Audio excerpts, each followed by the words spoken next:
감사합니다. 더사랑교회 이제 미드바르 셀 모임을 통해서 하나님의 말씀을 배워가고 있습니다. 특별히 오늘은 이제 창조 세계를 만드신 하나님의 그 오묘하심을 저희가 또 한번 이렇게 한 번 더 깊게 살펴보고자 합니다. 김세현 집사님께서 유니버스 하며 하나의 이야기라고 이렇게 주제를 잡아서 이제 말씀 같이 나눌 터인데, 하나님께서 힘 주시고 능력 주시고 그리고 이 시간에 기쁨으로 함께 나눌 수 있는 복된 시간 되게 하여 주시옵소서. 모든 것 주님께 의탁합니다. 감사합니다. 예수님의 이름으로 축복하며 기도합니다. 아멘. 유니버스 하나의 이야기, 우리 오늘 강사 우리 아주 유명한 분을 저희가 초빙했습니다.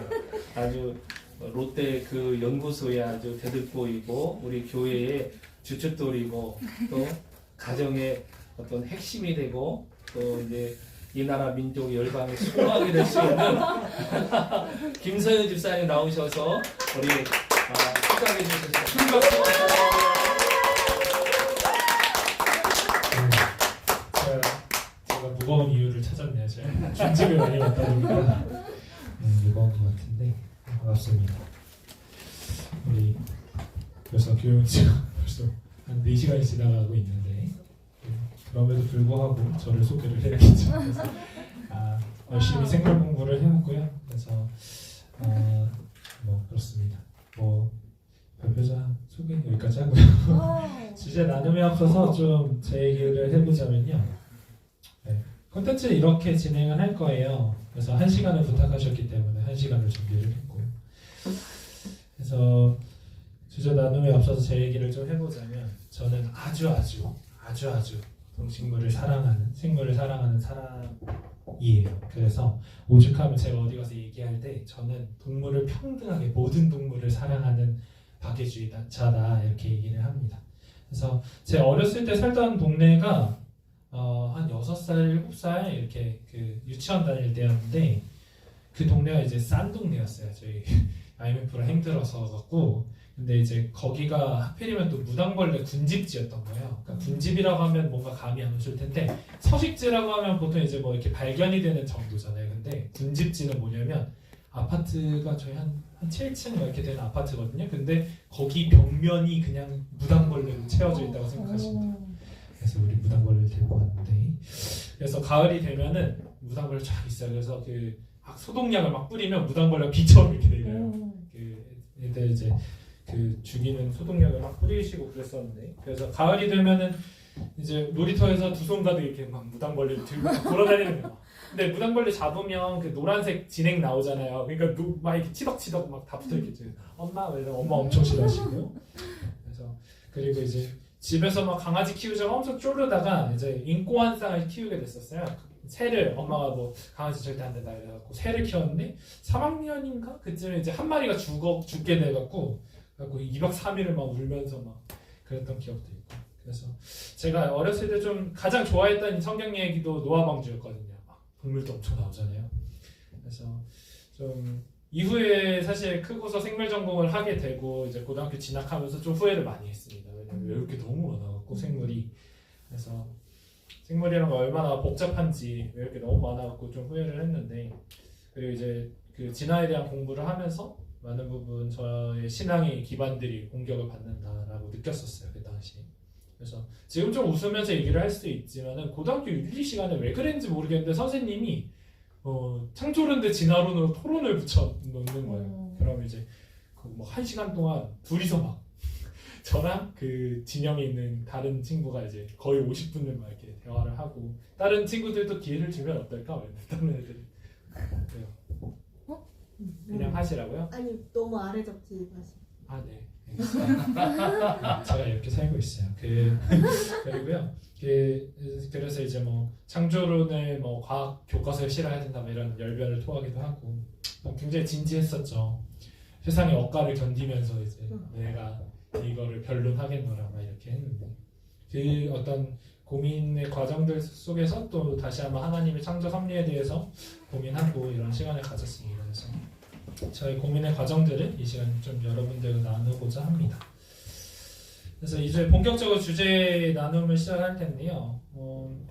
여기 계신 분들은 비교적 어린 시절부터 또 청년의 때에는 하나님 만나고 믿음 생활 해오신 걸로 제가 알고 있는데 우리 애들 포함해서 우리가 성경을 통해서 하나님께서 창조하신 세상을 배우고 또 한편으로 세상 지식들 특히 과학을 배우면서 물질 세계를 배워갈 때 선생님이든 사역자든 이제 묻게 되거나 궁금해하던 질문들이 있을 거예요. 뭐 여기 계신 선생님들도 마찬가지겠지만 애들이 굉장히 이상한 질문들을 하죠.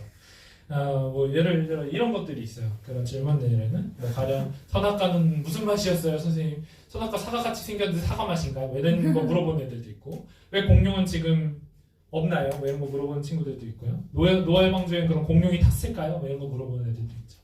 뭐 에덴 동산에서 육식동물은 뭘 먹고 살았을까요? 과일로 괜찮았을까요? 뭐 이런 거 물어보고요.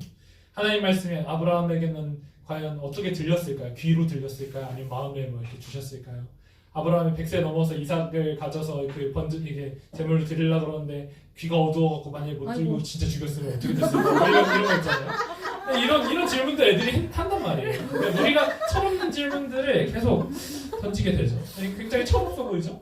근데 이런 질문들의 답을 찾고 뭐 이게 맞니 틀리니 이런 진위를 따지기 전에 우리가 기억해야 될 거는 이런 질문 던지기를 주저하지 말아야 된다는 것입니다.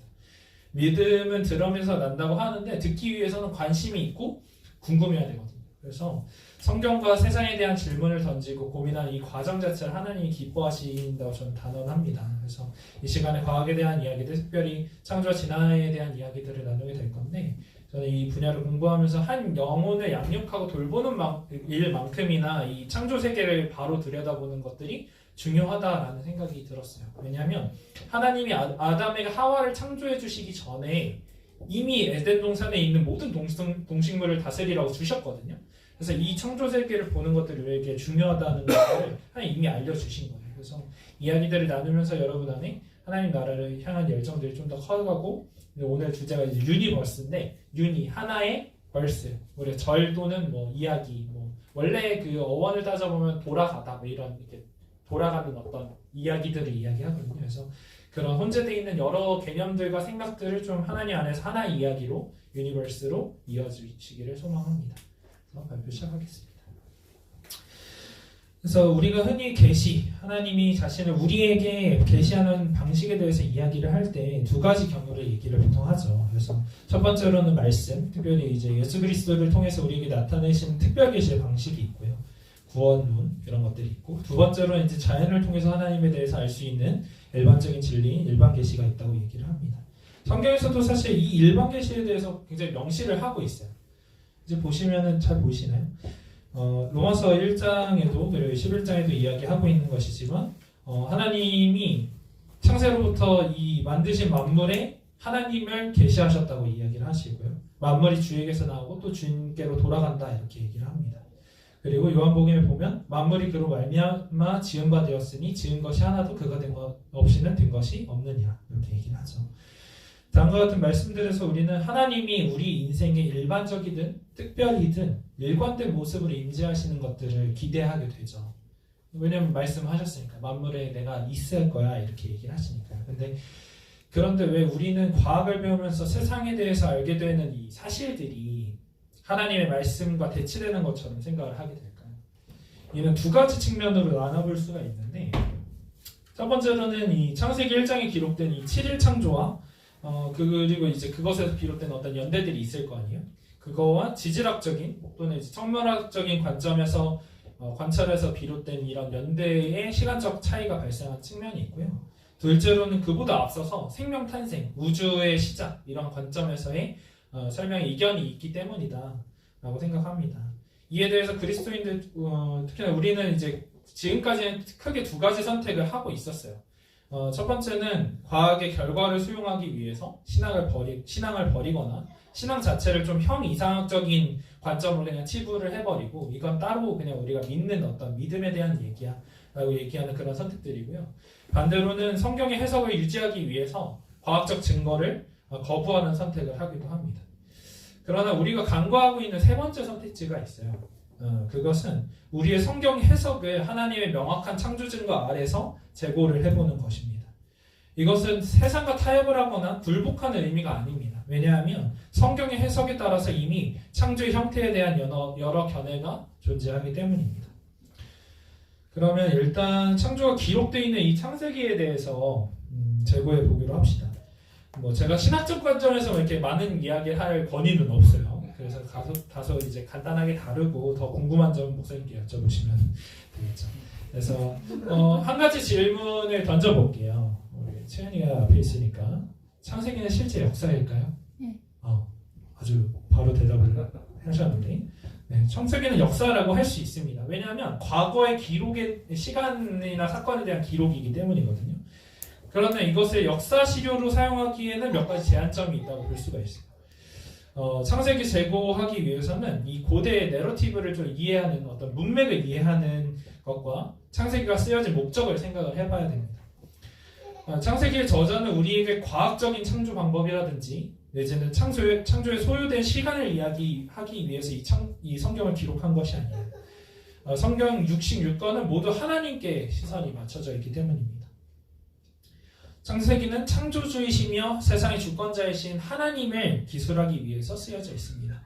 이런 목적 안에서 우리가 창세기 1장을 보게 되면 우리는 왜 이렇게 복잡한 논제들이 발생하는지 이해를 할 수 있게 되는 것이죠. 창세기 1장에서 하나님께서 창조하시는 7날에 대한 구절들이 이렇게 펼쳐지잖아요. 처음에 창조하시면서 이 하루를 어떻게 해석할 것인지에 대해서도 세 가지 이론이 있어요. 이거는 이제 사실은 이제 성경학자들이 내놓은 이론인 거죠. 첫 번째는 24시간 견해입니다. 그래서 하나님이 창조하신 그 하루, 이제 밤이 되고 낮이 됐다. 이거를 기반으로 해서 이건 24시간이다 라고 보시는 분들이 있어요. 이건 좀 직접적인 문자 해석에 따른 견해라고 볼 수 있고요. 성경 계보가 곧 모든 우주의 역사라고 주장하는 이들이 많이 지지를 합니다. 대표적으로 젊은 지구 창조론 이런 창조론자들이 이 견해를 지지를 하고 있고요. 두 번째로는 날 시대라고 되어 있는데 데이 에이지예요. 그러니까 한 날이 에이지를 의미한다. 어떤 시기를 의미한다 라는 이론입니다. 이는 밤이 되고 아침이 되는 이 하루가 실제로는 좀 더 오랜 시대를 나타낸다고 보는 견해거든요. 그래서 이 이론은 우주의 거대한 나이를 인정하는 이론이기 때문에 좀 오랜 지구. 근데 이것도 이제 창조론자들이 어쨌든 창세기를 이제 해석하는 방향이니까요. 이런 사람들이 옹호한다고 볼 수 있어요. 세 번째로는 이 1장을 이해하는 이 방식을 좀 문학적인 접근을 하시는 분들이 있어요. 골격이론. 그래서 저번에 목사님이 좀 창조 시대를 하실 때 잠깐 얘기를 하셨었는데 기억이 나실지 모르겠네요. 그래서 첫째 날이랑 넷째 날, 뭐 둘째 날, 다섯째 날, 셋째 날, 여섯째 날이 이제 대구를 이루고 있어서 이 3일씩의 이 구조에 의해서 앞에 날이 뒤에 피조물들이 생성되는 그 배경이 되는 그 창조가 이루어져 있다라고 설명해 주신 적이 있거든요. 그렇게 봤을 때 이게 어느 정도 시적인 구조, 좀 시가서는 아니지만 이게 시적인 구조들을 가지고 있다라고 보셔서 이제 창세기 1장은 시가서처럼 좀 은유의 표현이다라고 보는 그런 견해들이 있습니다. 그렇지만 뭐가 됐든 세계 중에 어떤 게 됐든 성경이 창조 기록에서 확언하는 바는 하나님이 창조하신 방법에 대한 어떤 과학적 설명이 아니라 오직 한 분이신 참 하나님이 세상을 창조하셨고 그 창조를 좋게 생각하셨다라는 점입니다. 과정에 어떤 일이 있었을지는 좀 이견이 있을 수 있어요. 그렇지만 모든 과정이 그분의 뜻에 합당했다라는 의미인 거죠. 하지만 이렇게 그냥 결론을 내리기 우리는 좀 아쉽죠. 그래서 언제나 궁금하기 때문에 이 견해들에 따라서 많은 창조 가설들이 또 있거든요. 우리가 그냥 창조론이다 하면 하나님이 세상을 창조하셨어라는 어떤 큰 명제가 있지만 그 외에 그 방법들에 대한 창조 가설 세 가지를 여러분에게 소개해드리려고 합니다. 창조론의 다양한 견해예요.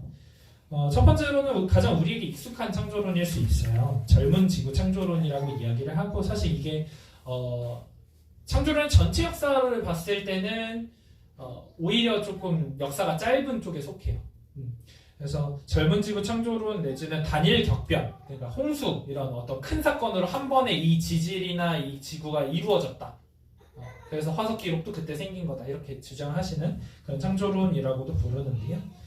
성경은 문자적으로 무호하기 때문에 7일 동안 창조가 이루어진 것은 과학적인 사실이다 이렇게 주장을 하는 그런 창조론입니다. 그래서 과학적으로 이를 입증할 수 있다라고 주장하기도 해요.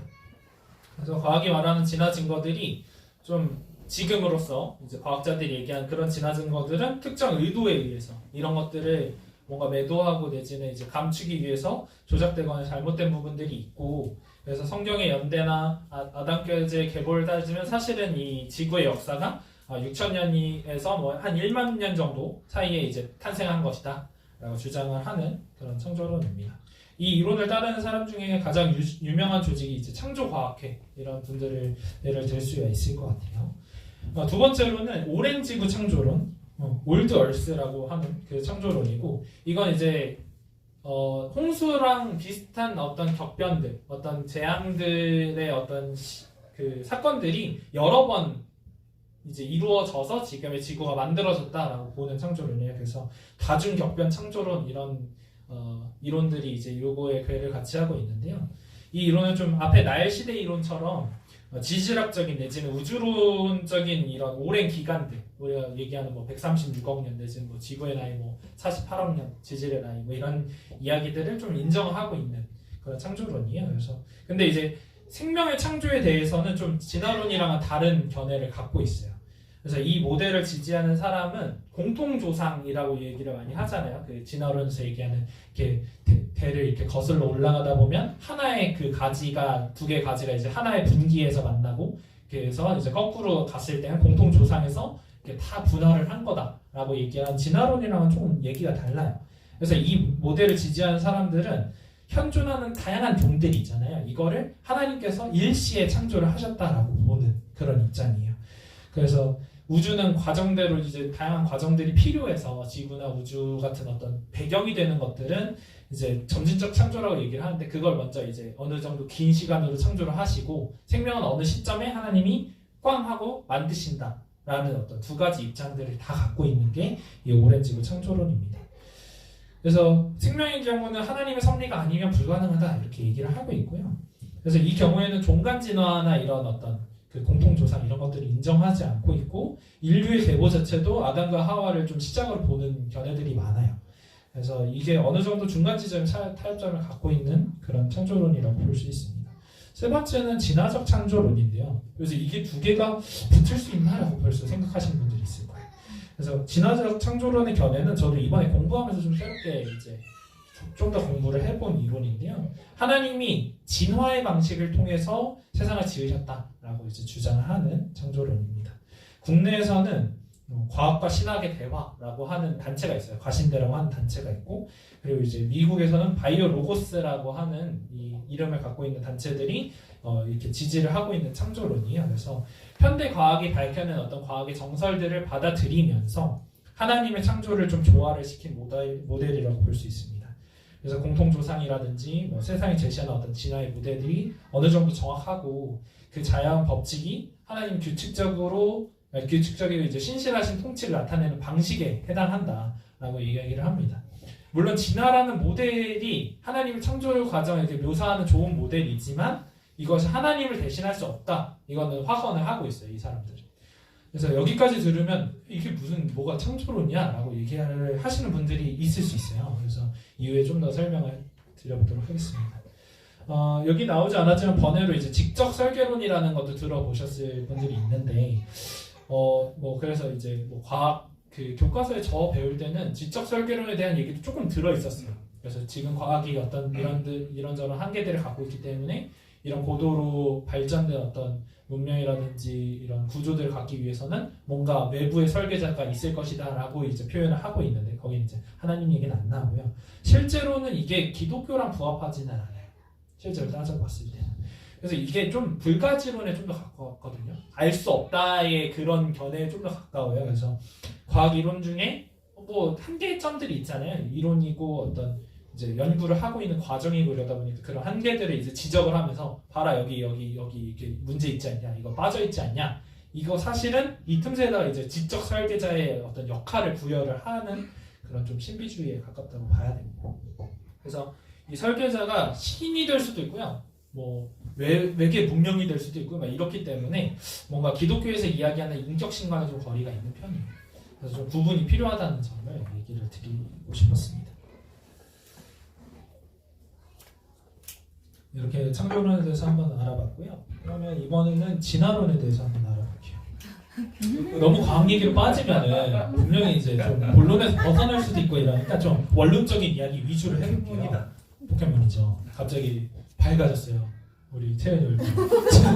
진화론은 역사적으로는 여러 논의들을 거쳤지만 앞에는 다양한 견해 이렇게 표현을 했었거든요, 제가. 근데 이제 여기 진화론에 대한 그냥 견해예요. 그래서 지금으로서는 어떤 하나의 축을 좀 어느 정도 통합된 이론을 갖고 있는 것이 이제 진화론입니다. 근데 이제 우리가 진화론을 좀 본격적으로 다루기 전에 진화라는 걸 정의를 잘 해야 돼요. 그래서 제가 요새 좋아하는 유튜버가 있는데 궤도라는 유튜버가 있거든요. 과학 유튜버인데 제가 그분 이야기를 하는 거 보면서 와, 내가 평소에도 저렇게 말하나 싶을 정도로 정의하는 걸 좋아해요. 왜냐하면 이 정의에서부터 모든 논의가 시작되거든요. 과학이라는 이 부분이. 그래서 진화라는 걸 정의를 해야 되는데 이제 진화라는 것은 결국엔 생명체들의 발달과 분화에 대한 어떤 과학적인 설명이고 모든 생명체가 공통 조상으로부터 오랜 세월을 거쳐 이게 다 지금 키워드입니다. 오랜 세월을 거쳐서 온 변이와 선택의 결과라고 보는 것이 이 진화론이라고 볼 수 있어요. 이게 정의예요.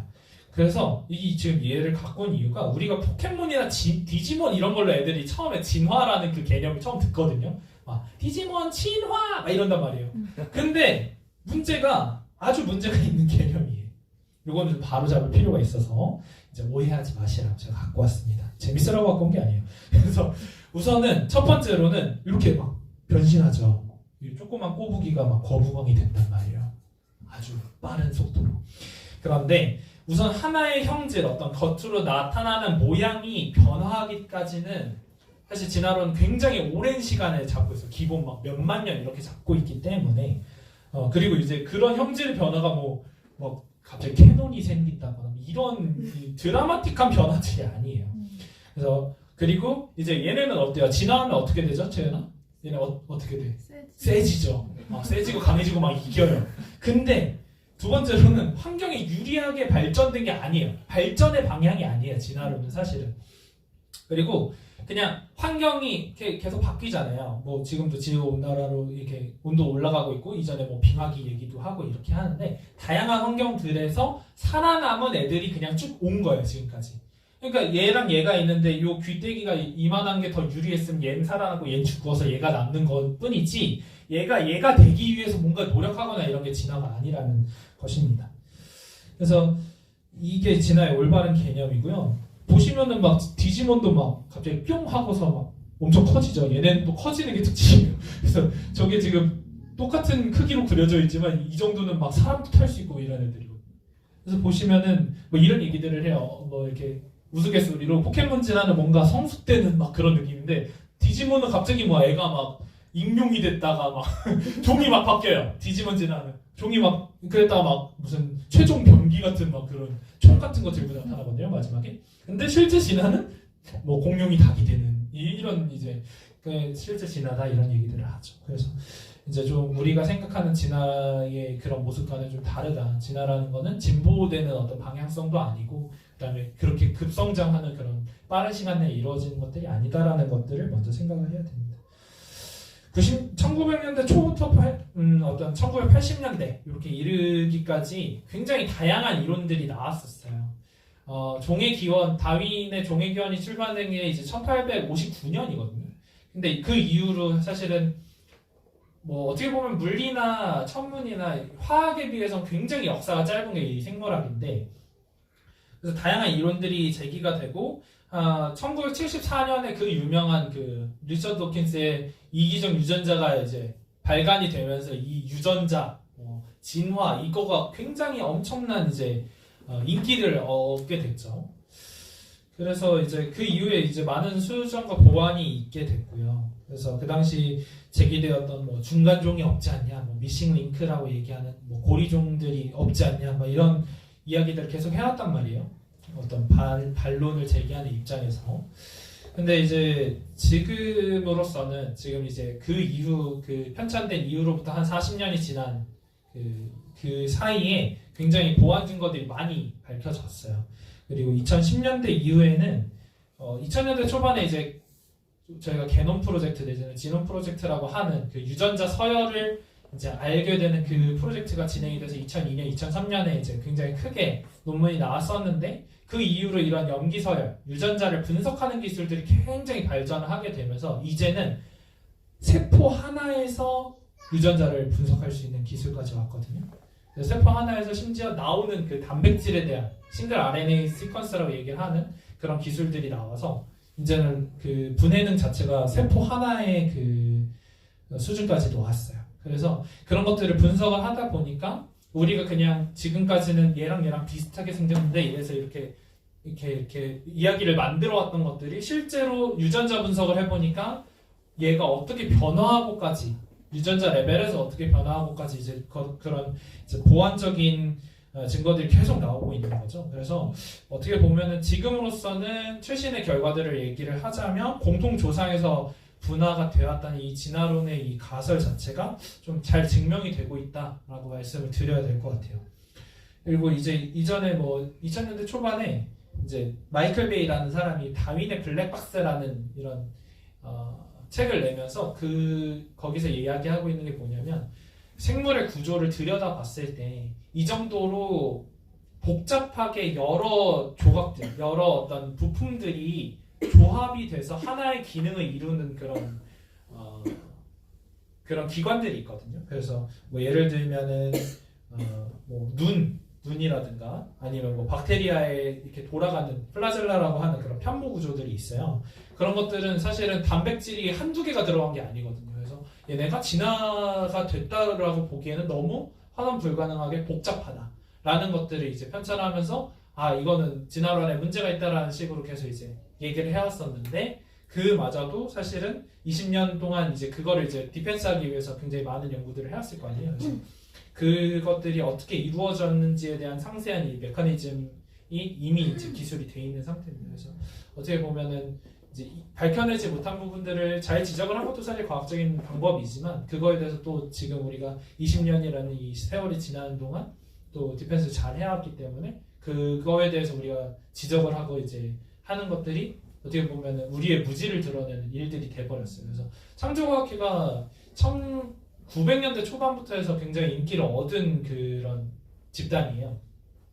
그래서 이제 저희 쪽에는 좀 늦게 들어왔죠. 창조과학회 그 한국 지부가 좀 늦게 들어오고 굉장히 공격적으로 이제 강의도 많이 하시고 왜 진화가 일어날 수 없는지에 대한 막 설명들을 하고 저도 사실 한 강의를 뭐 저희 교회에서도 한번 했고요. 저희 이제 청소년 무슨 집회 같은 데서도 한번 해서 거기서도 들었고 근데 제가 이제 생물학도로서도 그냥 공부를 하는 입장에서도 저거는 조금 이제 납득을 할 수 없는 그런 증거들을 갖고 오시기도 하지만 그마저도 이제 지금으로서는 다 반박이 되어버린 상황이에요.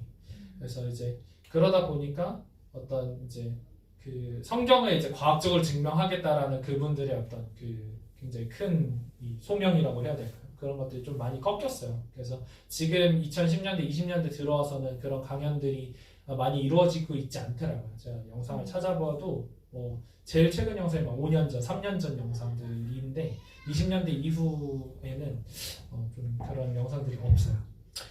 그래서 진화의 증거들을 그러면 우리가 어떻게 바라봐야 될까? 이게 만약에 진화가 확실하다라고 하면, 진화가 된 게 확실하다고 하면 어떻게 볼 수 있을까?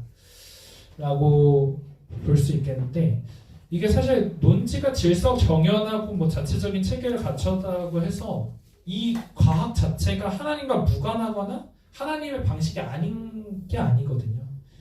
오히려 자연 질서가 좀 그 질서야 창조주를 증명한다고 볼 수도 있는 거고. 그래서 이거는 이후에 이제 미세조정에 대한 이야기들을 할 거예요. 그래서 그런 이야기를 할 때 좀 다시 설명을 드릴 거고요. 그래서 자연의 정형화한 법칙을 통해서 이 세상을 운영하시는 하나님이 놀랍게도 성경에서 찾아볼 수 있습니다. 왜냐하면 우리는 성경에서 하나님의 그분의 어떤 그 계획들 있잖아요. 하나님이 성경을 통해서 이루신 그분의 계획이 즉각적으로 성취된 경우를 거의 찾아보기가 어렵거든요. 예를 들자면 뭐 모세도 광야에서 40년 훈련받았죠. 아브라함도 99세까지 그때 그 얘기 하셨잖아요. 이스마엘을 낳고서 13년 동안 얘기가 없으셨다 했잖아요. 사실 뭐 잘못했는데 막 즉각적으로 너 죽을래 말래 바로 혼내셨다라고 하면은 훨씬 사람 입장에서 잘 알아들으실 수가 있겠죠. 근데 하나님 방식이 아닌 거예요. 13년 동안 그냥 침묵하시고 이 사람이 좀 더 그 영혼의 그 갈급함이 있을 때까지 기다리시는 분이시거든요. 왜 하나님이 전능하신데 그분의 사람들을 가꾸어 가는데 굳이 많은 시간을 할애하실까라는 생각이 들어요. 그것이 하나님 방식이니까 그런 거거든요. 그래서 우리가 아이를 저희 이제 지금 이제 임신을 하고서 이제 제가 한 건 아니지만 임신을 하고서 이제 그런 시간들을 기다리는데 너무 빨라요. 사실 280일 막 이렇게 얘기를 하는데 벌써 210일이 안쪽으로 들어왔어요. 이제 200일 거의 가까이 되는데 너무 빠르지만 한편으로는 이게 저는 실존주의적인 입장이라 나오지 않으면 소망이가 내 눈앞에 있지 않으면 사실 저는 막 아직까지 느낌이 안 오거든요. 그러다 보니까 하나님 10개월 어떻게 기다려.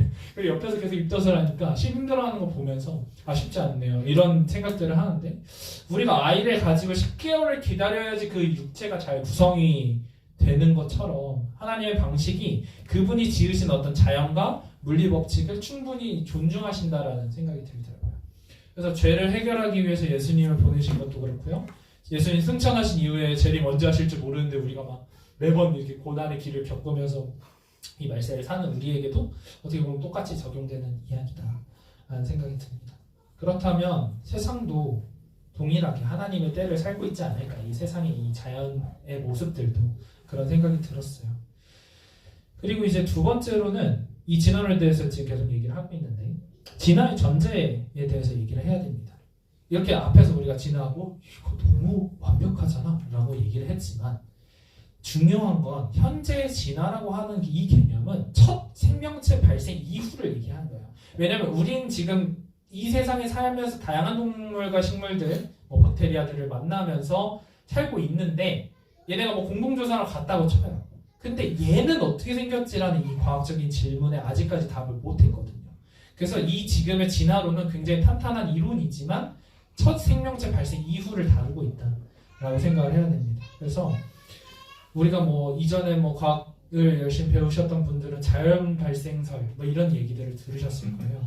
그래서 자연 발생적인 생명의 기원에 대한 내용들을 그때도 다루면서 야 이거 큰일 났다 이런 얘기들을 했었는데 우리가 과학 시간에 배운 그 스탠리 밀러의 실험이 있어요. 이게 최초의 그 유기물을 합성한 그러니까 자연 상태에서 유기물을 합성한 최초의 시도였었거든요.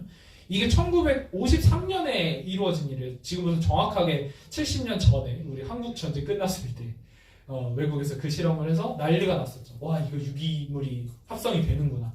그리고 이제 그때는 이제 아미노산을 합성을 했었고 그 이후에 이제 다양한 그 실험 조건들을 바꿔가면서 탄수화물, 지방, 그 DNA, RNA 이런 것까지도 합성하는 데 성공을 했었어요.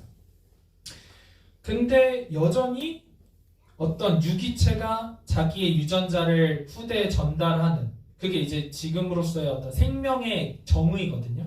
그러니까 리프로덕션을 하는 그런 유기체를 만든 적이 한 번도 없어요. 그렇게 70년 전에 실험을 성공을 했는데도 불구하고.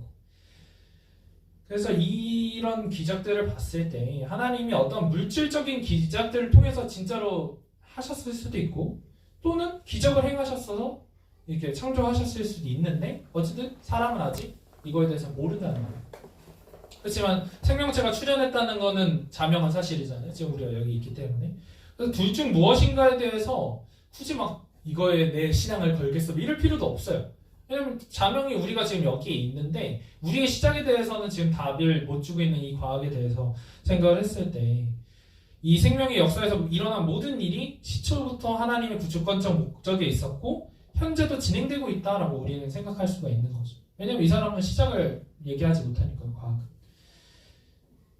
이제 그렇게 됐을 때 우리가 그러면 진화론이라는 것들이 대치되지 않는구나. 어느 정도 우리가 이걸 하나님의 방식이라고 생각을 했을 때 우리의 신앙과 대치되지 않는구나 라고 보는데 그럼 이제 여러 가지 질문들이 갑자기 또 아까 그 철없는 질문 얘기처럼 막 등장하기 시작하죠. 그럼 에덴 동산이 없었네? 그럼 타락이라는 사건은 어떻게 봐야 될까? 이런 이제 질문들이 막 떠오르기 시작하실 거예요. 저희는 하나 정도를 다루고자 하는데 화석 기록을 그러면 우리는 어떻게 봐야 될까?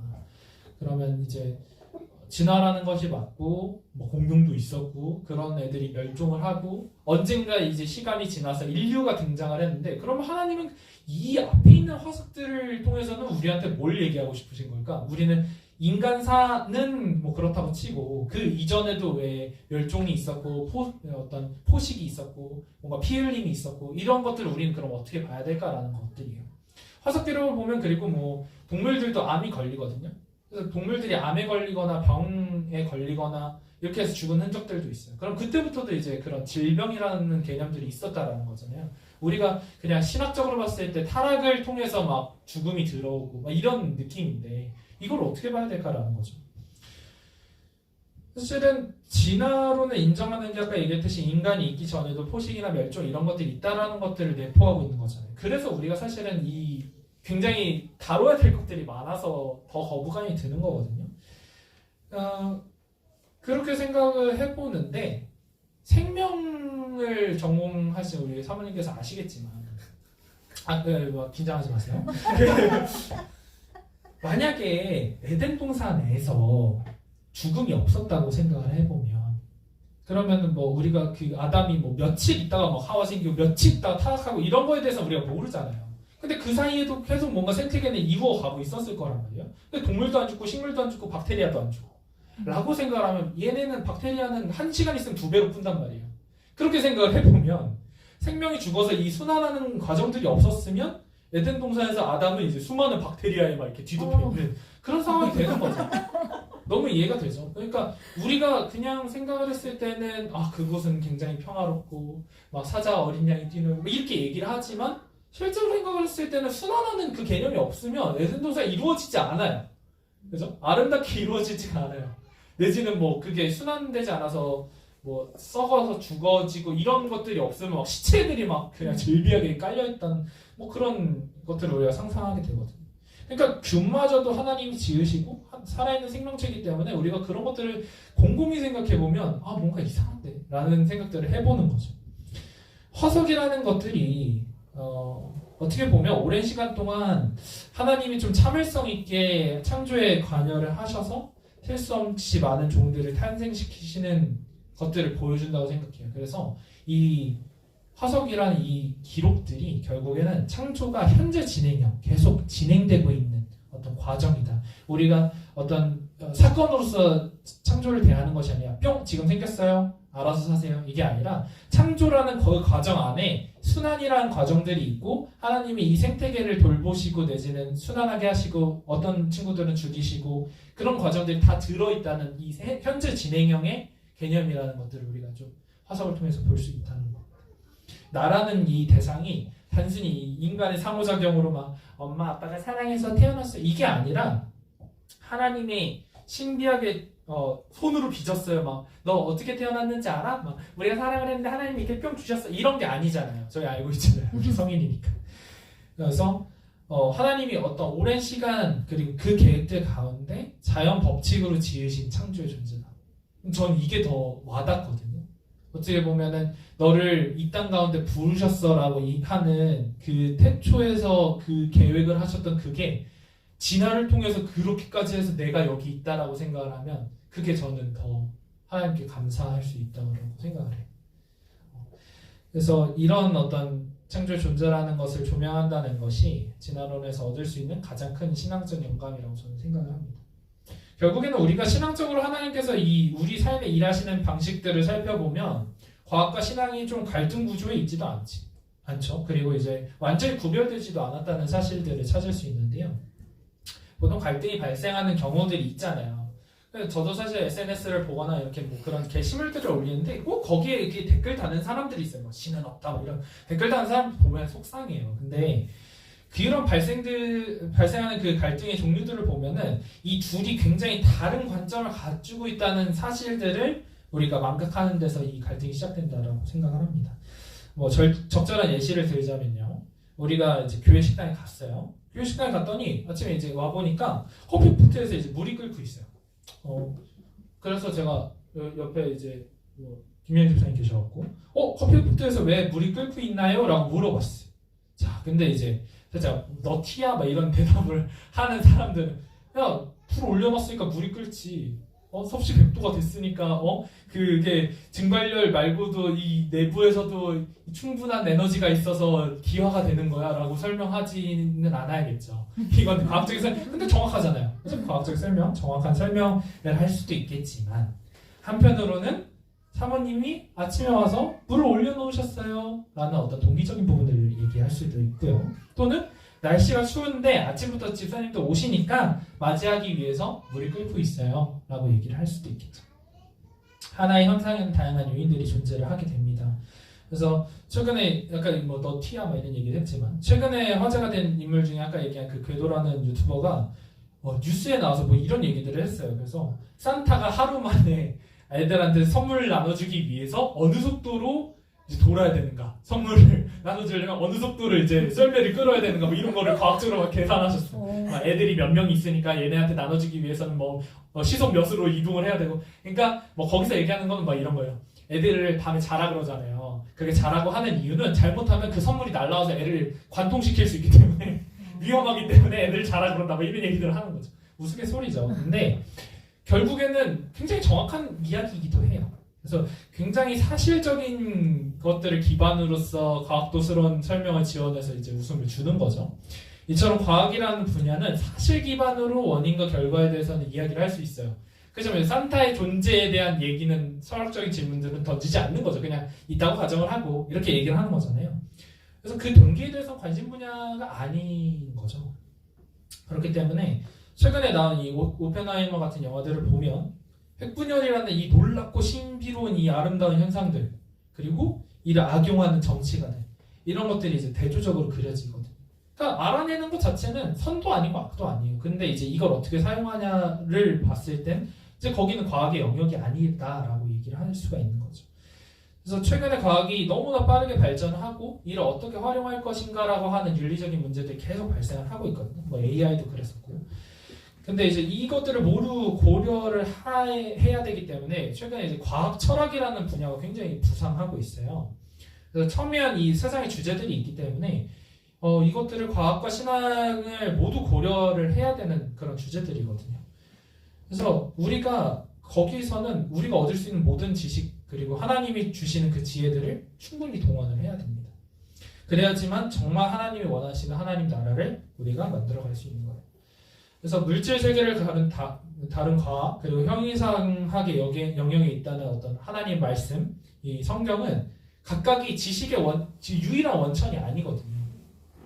가령 이곳에 이제 뭐 그런 분들 있을 수 있어요. 내 아이는 무조건 성경으로만 제가 키우겠습니다. 양육하게, 물론 그래야 되지만요. 그 성경으로만 생각한다라고 하시는 분들이 있으면 좀 존경스럽지만은 좀 잘 적용을 해야 된다 이런 거예요. 왜냐면은 아쿠아리움에 가요. 근데 가봤더니 저 부리가 있는데 까마귀랑 비둘기랑 섞은 것 같은 비주얼인데 헤엄을 치네? 저 생명체를 어떻게 설명해 줘야 될까? 성경에는 펭귄이 안 나오잖아요. 만약에 성경으로만 우리가 애를 키운다라고 했을 때는, 그러니까 사실 굉장히 이제 제가 굉장히 좀 뭐랄까요, 억지스러운 이제 예를 든 거지만, 그러니까 성경 기반으로서 애를 키울 수가 없다는 거예요. 그런 식으로 접근을 하게 된다면. 그렇기 때문에 우리가 과학이랑 성경을 같이 잘 조화를 해서 나아가는 것들이 우리에게 이제 요구되는, 이 세상에서 요구되는 일들이다라고 얘기를 해볼 수가 있을 것 같습니다. 그래서 여기까지 한번 정리해보고요. 여전히 발생하는 이 몇 가지 첨예한 질문들이 있어서 2가지 정도만 살펴보고 나머지 궁금한 거는 교재하면서 또 질문을 주시면 좋을 것 같습니다. 먼저는 창조의 기적에 대한 과학적 증거는 없는가? 그러면 하나님이 그러면 창조를 하셨는데 이것도 흔적이 남지 않을까요? 라는 굉장히 좋은 질문이에요. 근데 우리가 흔히 과학적이라고 표현을 할 때 가장 중요한 요소는 관찰 가능한 거, 그리고 재현 가능한 걸 우리는 굉장히 중요하게 생각을 해요. 그렇기 때문에 과학적 증거라는 건 결국에 물질적인 거, 공간적인 거, 시간적인 증거들, 이걸 댈 수가 있어야 돼요. 근데 우리 시점에서 지금 과학적으로 관찰되지도 않고 재현도 안 되는 어떤 생명과 우주의 시작에 대한 얘기들을 지금 던진 거잖아요. 지금 과학적으로 지금 증명을 못하고 있잖아요. 근데 그거야말로 그러면 하나님의 창조 기적이 아닐까라고 생각할 수가 있는 거예요. 말하고 보니까 굉장히 궤변 같죠. 근데 왜 예수님이 표정을 구하지 말라고 하는지 지금 여러분들의 표정 보니까 제가 알겠는데 왜 그러면 궤변처럼 얘기를 하시냐 이렇게 하지만 간접적인 증거라고 볼 수 있는 게 아까 얘기한 그 미세조정에 대한 얘기를 잠깐 드릴게요. 그래서 미세조정이라는 이 개념은 사실 인류 원리라는 어떤 그 명제에서 유래를 했어요. 그래서 간단히 설명을 드리면 지금 우리 우주에서의 그 이런 기초적인 물리 상수들 있죠. 중력, 내지는 전자기력에 대한 그런 우리가 이렇게 수식으로 사용할 수 있는 이 물리 법칙들이 조금이라도 바뀌면 우리 우주 자체가 존재를 할 수 없는 거예요. 확률적으로. 그래서 암흑 에너지라는 이 개념이 있는데, 그래서 이 암흑 에너지가 가지고 있는 이 수학적으로 계산한 이 물리량이 있어요. 그러니까 이거를 10의 120승분의 1만큼이라도 바꾸면, 그러면 우주가 아예 안 만들어지거나 완전 붕괴하거나 이 둘 중에 하나예요. 아예 생명체가 만들어질 수가 없는 그 범위의 값을 갖고 있는 거예요. 10의 120승이면은 공이 뒤로 120개가 붙는 그거분의 1이잖아요. 그래서 그만큼만 바뀌어도 지금 값으로는 이제 계산이 안 된다는 거예요. 지금의 이 우주를 설명할 수가 없다라는 거예요. 그래서 과학계에서는 이게 말이 안 되니까, 이게 이렇게 좁은 확률을 뚫어냈다는 거가 말이 안 되니까, 근데 이미 있잖아요. 우리 우주는 있잖아요. 그래서 이걸 변론해야 되지. 가능하다라는 것들을 증명하기 위해서 어떤 그 이론들을 갖고 오냐면 다중우주 이런 것들을 갖고 와요. 빅뱅도 같이 설명할 겸 여러 가지 뭐 양자 파동에 의해서 여러 가지 우주가 발현을 했는데 그 중에서 어떤 건 터졌을 거고 어떤 거는 뭐 존재 안 했을 거고 어떤 생명체는 없지만 있었을 거고 뭐 이런 얘기를 하면서 우린 그냥 그 중에 하나였을 뿐이야. 우린 좀 운이 좋았을 뿐이야. 라고 설명하고 있어요. 그래서 이 부분에 대한 좀 이게 부족한 설명이 될 수 있어요. 이 우주상수에 대한 개념을 저도 한 2시간을 막 공부를 하면서 이렇게 구하는 거였구나. 왜 이게 사실은 그 창조과학회가 얘기하는 이야기들 중에 그 거의 유일한 그 아직 반박을 못한 그 증거 중에 하나긴 하거든요. 그래서 왜 10의 120승분의 1을 얘기를 하지라고 했는데 그게 이제 암흑 에너지라는 이 부분이고. 아무튼 관심 있으신 분은 좀 제가 링크를 공유를 드리겠습니다. 두 번째로는 인류가 공통조상에서 귀환한 거면 그러면 하나님은 대체 뭔 관계가 있냐? 우리가 진화의 어떤 산물이면 하나님이 그 성경에 하나님의 형상대로 창조하셨다 그래서 우리랑 관계를 맺고 이런 어떤 인류라는 게 특별한 어떤 존재가 되는 건데 그거면 우리는 대체 언제부터 하나님이 막 사족보행할 때부터 하나님을 알고 있었나? 뭐 이런 질문들을 할 수가 있는 거죠. 근데 아주 어려운 문제예요. 왜냐면 우리 모르거든요. 하나님 분명히 창조하셨을 때 하나님의 형상을 지으셨다고 이제 성경에 되어 있는데 그러니까 대체 언제 하나님이 너 오늘부터 아담해 이렇게 얘기를 하셨냐는 거예요. 결국엔. 근데 이건 답을 내릴 수는 없는 문제예요. 어떻게 보면 하나님의 형상에 대해서도 다양한 의견이 있거든요. 하나님의 형상이 그럼 뭐냐? 그러니까 누구는 이거를 인지적인 거, 지적인 거, 그러니까 뭔가 창조적인 그런 면들을 이야기하는 거다. 내지는 어떤 사람은 이건 영혼에 대한 어떤 내포적인 의미다, 믿음에 대한 의미다. 이런 얘기들을 많이 해요. 그러니까 이게 하나님의 형상 자체가 정의가 안 되니까 이거에 대한 질문에 답을 내릴 수가 없어요. 그래서 이런 상황에서 그 주어진 시점을 이야기한다는 게 좀 어불성설인 것도 있고요. 같이 생각해볼 지점은 이런 거예요. 그러니까 주신 시점 그리고 의도 모두 하나님의 주권인 거예요. 언제 주시던 그게 뭐 누구한테 주시던 이게 하나님의 주권인 거예요. 왜 하필 하나님은 이스라엘 백성을 자기 백성으로 삼으시고 그곳에 예수님을 태어나게 하셔서 구원 역사를 이루셨을까? 왜 한국은 안 돼요? 뭐 이런 이야기들 우리가 던졌을 때 그건 하나님의 그거니까 하나님의 주권이기 때문에 그렇다. 그러니까 이게 첫 번째 정답인 거예요. 하나님이 정하신 그때가 하나님의 형상을 우리에게 이 인류에게 주신 때라는 거예요. 두 번째로는 윤리적인 문제랑 좀 연관을 지어볼 수 있겠는데 우리가 한창 이제 작년 재작년에 뜨거웠던 이 낙태죄라는 것들이 폐지가 됐잖아요. 21년도 1월에 이제 폐지가 된 걸로 알고 있는데 그래서 지금 임신 중절 수술이 한국에서는 이제 14주 이내에는 특별한 사유 없이도 임신 중절을 할 수 있는 것으로 지금 제가 알고 있어요. 근데 그러면 그 이전에는 이 태아가 사람이 아닌가요? 그렇죠? 내가 언제부터 인간이었는지를 답하는 이 문제와 어느 시점에 인류가 하나님의 형상을 갖게 되었는지의 이 문제는 굉장히 비슷한 맥락이라고 볼 수가 있는 거죠. 근데 태아가 태어나면 세상으로 나오면 사람으로서의 권리를 갖듯이 하나님의 형상을 부여하신 거는 우리 믿는 그리스도인들이 증언하고 있으니까 이렇게 답을 내려볼 수 있을 것 같습니다. 그래서 이렇게 우리가 창조론과 진화론에 대해서 그리고 이제 그것들을 바라보는 신학적 맥락에 대해서 좀 알아봤는데요. 마지막으로 좀 세계관 얘기를 하려고 해요. 그러면 왜 우리가 지금까지 싸울 필요도 없는데 왜 이렇게 복잡하게 그거에 대해서 변론하고 이랬었냐. 결국엔 세계관 문제거든요. 그러니까 그 무신론자들이 갖고 온 가장 큰 무기가 사실 진화론이었기 때문에 그렇지만 칼자루를 누가 쥐고 있냐에 따라서 그 무기가 이제 본인들을 향할 수도 있는 거니까요. 그래서 세계관 얘기를 해볼 건데 먼저 이제 관점이라는 단어입니다. 그래서 관점이라는 단어를 모두 아실 거예요. 그래서 사물을 보는 방향이나 시점을 의미하는 이 단어가 우리가 우리의 인생을 또는 우리를 둘러싸고 있는 이 세상을 어떻게 보는지에 따라서 가치관이라고 얘기를 하기도 하고요. 세계관이라고 얘기를 하기도 합니다. 그래서 저는 마지막으로 이 세계관에 대한 이야기를 하려고 해요. 세계관은 세상을 보는 창이에요. 그래서 창의 모양, 유리, 색 이런 거에 따라서 실제 모습이 어떻든 간에 그게 다르게 보일 수가 있는 거죠. 여러분은 세상을 어떤 창으로 바라보고 계시나요?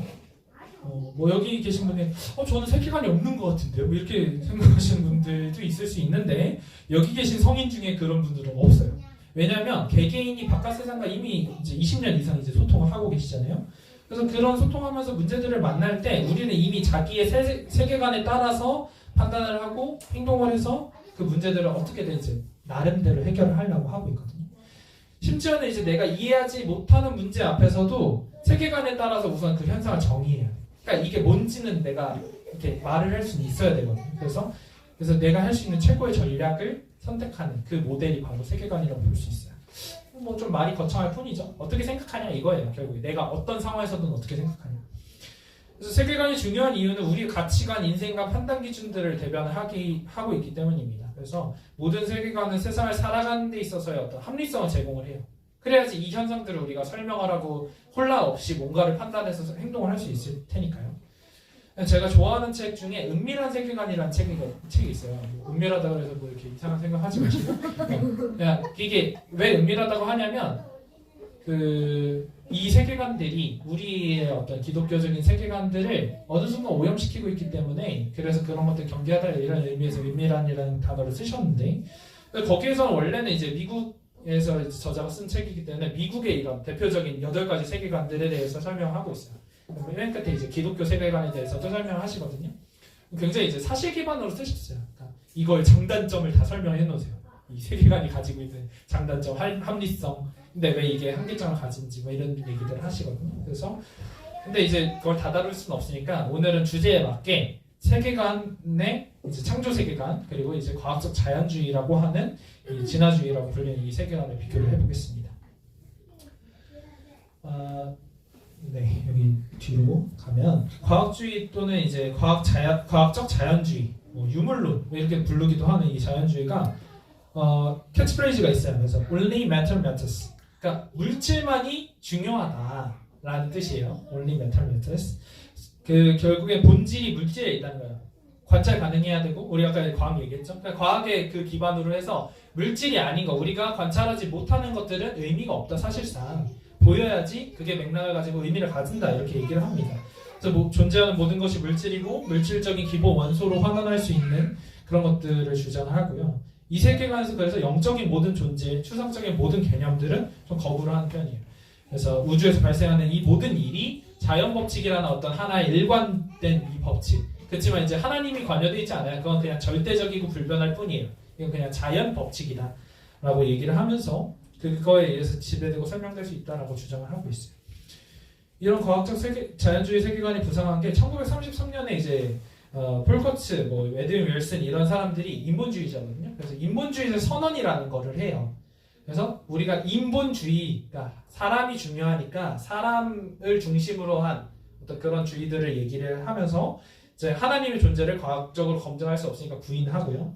인간의 자연 또는 진화의 산물의 한 부분을 규명하게 된 그런 선언들을 하게 됩니다. 과학적 자연주의는 과학의 가치를 인정하고 이성을 중요하게 생각했다는 점에서 굉장히 긍정적인 요소들이 사실 있어요. 아까 설명했듯이 논리적이고 증명 가능한 것들로 세상의 문제들을 해결하기를 원하고 있거든요. 사실 지금 세상은 그런 편의들을 아주 잘 누리고 있죠. 여기 계신 분 중에 핸드폰 안 쓰는 사람 없고, 그죠? 차 안 끌고 오시는 분 없고, 그죠? 그래서 근데 이제 그런 것들을 내면으로 확장을 해보면 과학적 자연주의가 결국에는 우리가 이성에 의지하고 과학적인 발전을 이루게 되면 인류와 세상의 모든 문제들이 해결될 것이다 라고 보는 그런 과학을 구원의 한 형태로 보는 그런 것들을 알게 됩니다. 구원 막 이런 거 하니까 아닌데 그냥 문제만 해결하면 되는데 뭐 이렇게 변론할 수 있겠지만은 자연주의는 사실 과학만이 유일한 지식의 근거라고 주장을 하는데 이게 참인지를 이 자연주의 자체가 증명을 할 수가 없어요. 이게 왜 참인데? 라고 했을 때 본인들이 왜냐면 이제 그러면 형 이상학적인 얘기들을 해야 되는데 본인들은 그거 별로 안 좋아하거든요. 그렇기 때문에 이제 그 무신론자들이 대부분 근거한 이 자연주의 자체가 신앙이라고 봐야 된다. 과학이 문제를 해결할 수 있다. 이 명제를 신앙으로 생각하는 사람들이다라고 봐야 되는 거예요. 그래서 이 세계관이 어떤 잠재적 문제들이나 한계들을 가지고 있는지를 설명을 드리자면 아까 진화론 설명을 하면서 진화에서의 자연 선택은 발전이라는 개념이랑은 굉장히 무관하다라고 말씀을 드렸었잖아요.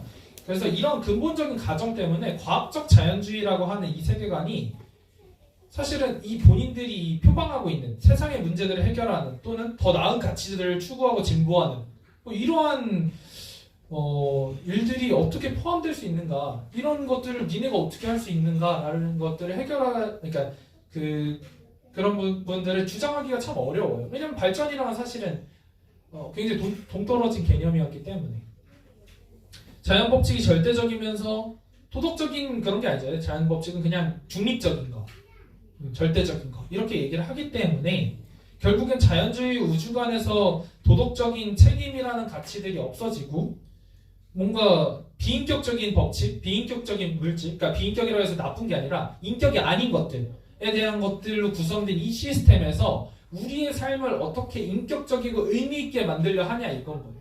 결국 그 자연주의가 갖고 있는 한계점들이 이런 것입니다.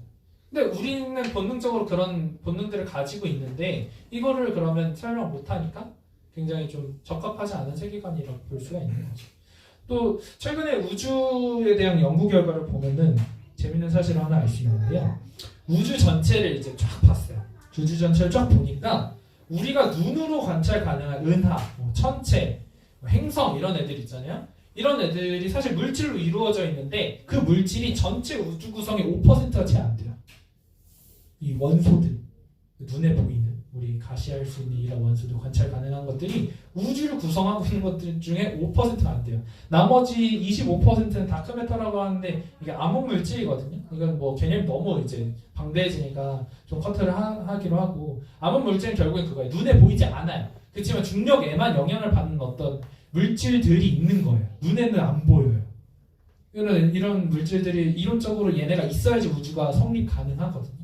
그래서 이제 그런 애들이 있고, 심지어 나머지 70% 정도는 다크 에너지, 암흑 에너지라고 하는 또 정의할 수 없는 어떤 에너지라는 개념들이 있어요. 그래서 이제 뭐 나중에 궁금하시면 제가 또 이제 관련된 영상들을 좀 공유를 드릴게요. 아무튼 이제 우리가 관찰 가능한 물질이 5%인데 사실은 우리 이 5%에서의 0.1%도 이해를 못했거든요. 이 5% 안에 뭐 블랙홀도 들어가 있고요, 초신성도 들어가 있고요, 뭐 은하에 대한 그런 내용들도 들어가 있는데 우리는 우리 은하도 아직 못 벗어난 상태니까. 그래서 근데 뭐 다 이해를 한다 그래도 5% 이해하는 거잖아요. 그래서 그 관찰 가능한 물질이 5%에 불과하다면 물질을 기반으로 한 이 자연주의의 기반 자체가 굉장히 한계가 있다라고 볼 수가 있는 거죠. 그래서 우리가 기독교 창조 세계관에 대해서는 사실은 더 말씀 안 드릴 거예요. 왜냐면 이미 성경과 말씀을 통해서 지금 목사님한테 잘 배우고 있거든요. 우리 미드바르셀도 하고. 그래서 좀 저는 최근에 우리가 예배에서 나눈 이 데살로니가전서 1장의 말씀을 좀 인용을 해서 창조 세계관과 자연주의 세계관을 비교하면서 이 특강을 마치려고 합니다. 네, 이거 세 개죠. 믿음의 역사, 사랑의 수고, 소망의 인내. 이거 세 개죠. 제가 꽂혀. 네, 소망의 인내 꽂혀. 아무튼 네. 그래서 믿음의 역사, 나는 어디서 왔는가에 대한 정체성에 대한 내용이었잖아요. 다 기억하시죠? 네. 그래서 먼저 창조 세계관은 정체성에 대한 질문에 아주 좋은 대답을 주고 있어요. 하나님과의 관계 맺음은 우리에게 하나님의 자녀라는 특별한 정체성을 부여를 하고 있죠. 그래서 우리가 태어난 것도 자연 법칙 가운데 하나님이 부르신 거라고 우리가 볼 수 있다라고 한다면, 심지어 새롭게 거듭남으로써 이 세상에 존재하는 거에 의미가 배가가 되는 거잖아요. 반면에 과학적 자연주의에서 인간의 위상이 어디냐는 거예요. 과학 자연주의에서 인류는 여느 생물과 다를 게 없어요. 사실 위상으로 봤을 때 왜 우리가 더 위대한데? 뭐 이런 얘기들에 정확한 답을 내릴 수 없어요. 왜냐면 진화의 산물인데 그게 뭐 더 대단하고 이럴 게 뭐가 있겠습니까? 근데 뭐 이제 어떤 과학자들 그러더라고요. 우리가 거대한 우주 앞에서 보잘것 없는 존재 맞아. 근데 스스로가 보잘것없다는 것을 인지하는 유일한 존재이기 때문에 우리는 좀 위대할 수 있어. 그렇게 생각해도 돼. 뭐 좀 멋있는 말인 것 같아. 그죠? 근데 그래도 보잘것없는 존재라는 거에는 의미가 그건 똑같은 거예요, 결국에. 그래서 본질이 달라지지 않거든요. 또 이런 정체성의 문제는 도덕률의 문제도 동반을 하고 있어요. 예를 들어서 왜 다른 사람을 죽이면 안 될까? 라는 이 도덕률의 문제들이 있거든요. 왜 다른 사람을 죽이면 안 될까요? 채민이 왜 다른 사람을 죽이면 안 될까? 죄에서 아주 신실한 청년입니다. 맞아요. 죄죠. 우리 창조 세계관의 입장에서 봤을 때 죄예요. 왜 죄냐 이거예요. 근데 왜 죄일까요? 네, 여기까지만 하겠습니다. 미안해요. 그러니까 이런 사회적인 문제들, 그러니까 사람을 왜 죽이면 안 될까들에 대한 문제에 자연주의는 사실 사회적인 합의다 정도의 얘기를 할 수밖에 없어요. 그러니까 공동체에서 이런 것들을 하는 게 굉장히 이제 터부시 되어 왔다. 그렇기 때문에 사람을 죽이면 안 된다 우리가 가르침을 받는 거고, 그게 또 이제 뭐 함무라비 법칙 마냥 뭐 이에 눈이 눈에 눈 이런 얘기들을 하면서 이제 사회적인 합의에 대한 얘기들을 하거든요. 근데 이제 창조 세계관은 창세기 9장 6절에 딱 나와 있어요. 하나님 말씀에 따라서 왜 살인하면 안 되는지 딱 나와 있어요. 그래서 다른 사람의 피를 흘리면 그 사람의 피도 흘릴 것이니 이는 하나님이 자기 형상대로 사람을 지으셨습니다. 이렇게 돼 있거든요. 그래서 이런 설명이 너무 명확한 거예요. 근데 우리가 사람을 죽이면 안 된다는 걸 누구나 알고 있어요. 그렇기 때문에 이런 설명들이 우리가 사는 세상을 설명하는데 훨씬 더 적합하다라고 볼 수가 있는 것이죠. 두 번째는 이제 사랑의 수고입니다. 나의 경험과 감정과 삶이 무엇을 위한 건가? 삶의 방향성에 대한 이야기들이었어요. 창조 세계관은 우리 삶에 나아갈 방향을 좀 명확하고 아름다운 방향으로 제안을 합니다. 1974년에 루치아드 도킨스가 이제 이기적 유전자를 피면서 주장했던 그런 자연주의를 따르는 무신론자들은 어떻게 얘기를 하냐면, 인간의 삶의 목적 또한 다른 동물들과 마찬가지로 유전자의 전달 매개체로서의 역할을 수행을 하는 것이고, 따라서 우리의 모든 행동과 결정은 후대의 유전자를 남기기 위한 합리적인 선택이다. 그거에 대해서 우리가 죄책을 느낄 필요는 없다. 이런 얘기들을 해요. 근데 이와 같은 사고방식은 사람들이 은연중에 바라는 어떤 사회의 합리성, 뭐 인권 존중, 이타성 같은 어떤 이런 바람직한 이상들과는 거리가 있죠. 그리고 오히려 이제 이기적이고 파괴적인 어떤 역사적인 비극들을 두둔하는 것으로도 보여집니다. 하나님의 창조 섭리를 따르는 사람들은요, 당장의 손해를 감수하더라도 섬기고 사랑하고 약자들을 돌보는 것, 올바른 가치관으로 세상을 좋게 만드는 것에 관심이 있거든요. 그래서 그런 차이들이 이 삶의 방향성에서 차이가 있다고 볼 수 있어요. 마지막으로 소망이 있네. 거시적인 목표와 표대에 대한 이야기입니다. 앞서 다룬 어떤 사랑의 수고들을 그럼 우리가 왜 계속해서 해가야 되는가에 대해서는 명확한 이유가 있습니다. 그것은 세상을 창조하신 하나님께서 친히 이 땅 가운데 사람의 모습으로 오셔서 대신 죽으시고 부활하셔서 우리를 구원하셨기 때문입니다.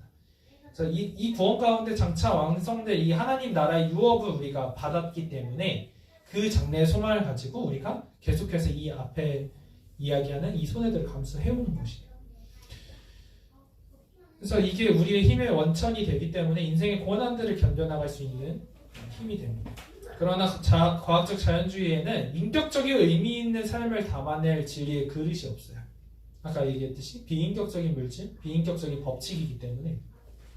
그렇기 때문에 이들은 이런 것들을 어떻게든 채워야 되거든요. 왜냐면 사람은 인격적인 존재니까 이거 외의 것들로 결국에는 뭐 이거는 현상을 설명하되 우리의 삶이 그럼 뭘로 채워져야 되냐, 이것들을 이 사람들이 계속 추구를 하기 시작해요. 그래서 좀 쉽게 다른 세속적 가치관들이 또 있거든요. 그래서 뭐 물질주의라든지 도덕적 상대주의 이런 것들에 좀 가치적인 측면들을 내어주게 되는 그런 모습들을 우리가 볼 수 있게 됩니다.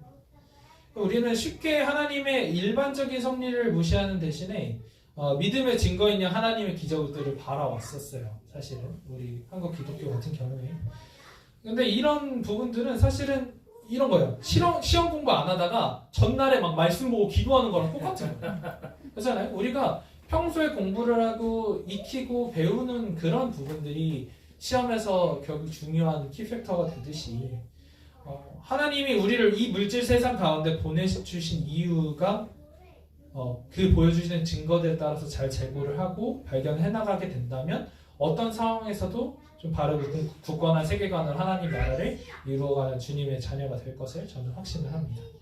여러분도 우리의 직관 이럴 것 같은데 라기보다는 뛰어난 하나님을 발견하는 하루가 되셨으면 좋겠습니다. 감사합니다.